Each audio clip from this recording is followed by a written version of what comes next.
Hi friends, welcome back to Lex Makes channel. ఈరోజు మనం చక్కని నీతి కథ ఇంకొకటైతే చెప్పుకుంటున్నాం. దాని పేరు అవుతుంది చాకలివాడి గాడిద. అనగనగా ఒక ఊరిలో చాకలివాడు ఉండేవాడు. అతనికి ఒక కుక్క, ఒక గాడిద ఉండేవి. గాడిద చాకలి మూటలను మోసేది. కుక్క చాకలి ఇంటికి కాపలా కాసి అతను ఎక్కడికి వెళితే అక్కడికి వెళ్ళి తోడు ఉండేది. ఒకరోజు రాత్రి అందరూ నిద్రపోతున్నప్పుడు చాకలి ఇంట్లోకి ఒక దొంగ ప్రవేశించాడు. ఇది గమనించిన గాడిద కుక్క వైపు ఆశ్చర్యంగా చూసి, "నువ్వు దొంగను చూసి మొరగలేదెందుకు?" అని అడిగింది. దానికి సమాధానం కుక్క, "మన యజమాని మనల్ని అస్సలు పట్టించుకోడు.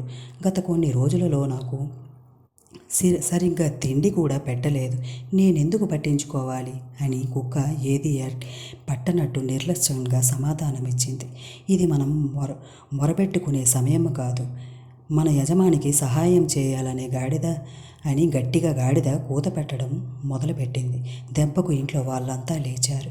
దొంగ పారిపోయాడు. చాకలివాడికి ఎవరూ కనిపించకపోయేసరికి అనవసరంగా నిద్ర చెడగొట్టినందుకు కోపంతో గాడిదను బాగా బాదాడు. ఎవరి పని వాళ్ళే చేయాలనే నీతి అప్పుడు గాడిదకు అర్థమయ్యింది. దీనివల్ల ఈ కథ వల్ల నీతి ఏమిటంటే, మనం ఎవరి పని వాళ్ళే చేయాలన్న నీతి చాలా చక్కగా అయితే ఈ కథలో అయితే వివరించారు.